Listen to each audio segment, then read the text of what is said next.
Il est 6h42, Alexandre Lemaire. C'est le zapping politique de Dimitri Vernet. Bonjour Dimitri. Bonjour à tous. La Russie est devenue, au moment où je vous parle et pour les années à venir, une menace pour la France et pour l'Europe. Bon, vous vous en doutez, l'allocution du chef de guerre Emmanuel Macron était au programme de toutes les interviews politiques hier. C'est encore une fois les mots d'un dirigeant qui, je crois, a eu à cœur d'exposer aux Français la réalité de la situation et de la menace. Encore une fois, sans être alarmiste. J'ai trouvé le discours du président de la République excessivement inquiétant, anxiogène. On ne peut pas se permettre d'avoir un discours qui devienne un discours belliqueux. Emmanuel Macron est fort et dur avec Poutine et docile et faible avec Tebboune. Et c'est un paradoxe incommensurable. Gabriel Attal sur France 5, ainsi qu'Hervé Morin et Jordan Bardella à notre micro Europe 1 CNews. Tout le monde a eu la parole, vraiment tout le monde. Je pense qu'il n'est pas possible de donner un blanc-seing au président de la République, enfin en tout cas de dire union nationale d'une manière totalement abstraite. Donc je pense qu'il est sain dans une démocratie mature de pouvoir discuter, y compris peut-être même a fortiori des sujets internationaux. Merci de cette discussion, Lucie Castet. Lucie Castet, ancienne candidate du NFP pour Matignon, alliance qui n'existe quasiment plus, était l'invitée de BFM. C'est fort, mais attendez, car la chaîne a fait encore plus fort. Je me suis exprimé hier devant les Français, donc j'ai pu dire ce que j'attendais principalement, qui sont des mesures fortes sur à la fois le soutien à l'Ukraine et notre défense. Oui, le moment est grave, bien sûr. Moi, je l'avais pas vu venir celle-là. Emmanuel Macron qui réagit à Emmanuel Macron. Bon, là c'est sûr, on pourra pas faire mieux, hein.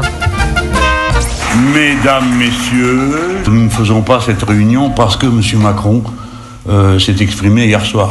Ah, Jean-Luc Mélenchon est de retour. Après son voyage au Mexique, le leader insoumis tenait une conférence de presse hier soir. Parce qu'aujourd'hui, c'est parti de l'échelle de pont avec le président de la République. Ça recommence, ça y est, on a un président et tout, de l'Union pour la défense sacrée, etc. Les voici tous, l'Europe de la guerre, de la défense, avec l'OTAN, pardon.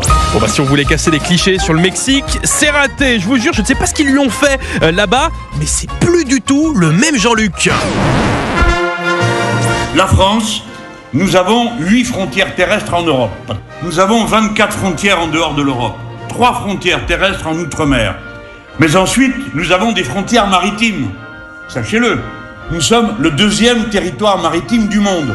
Autant de frontières égale autant de devoirs de protection. C'est improbable. Jean-Luc Mélenchon défend la sécurité de nos propres frontières. Après, bon, vous faites pas trop d'illusions, ça reste Jean-Luc Mélenchon.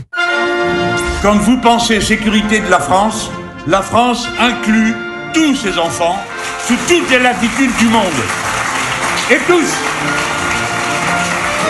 méritent d'être défendus, et c'est avec eux tous qu'il faut se créoliser. Oui, la sécurité de nos frontières, ça n'existe plus quand on parle d'immigration. Bref, on se quitte avec quelque chose là vraiment d'improbable. Emmanuel Macron qui réagit à Emmanuel Macron qui lui-même réagit à Emmanuel Macron. J'ai eu l'occasion de le redire hier aux Françaises et aux Français, nous sommes entrés dans une nouvelle ère. Que la Russie, comme là aussi je le rappelais hier aux Françaises et aux Français, constitue dans la durée une menace existentielle pour l'ensemble des Européens et donc aussi pour la France. La boucle est bouclée. Ah, peut-être pas encore tout à fait, on sait jamais. Ah oui, on sait jamais. Merci Dimitri Vernet, votre zapping politique sur Europe 1.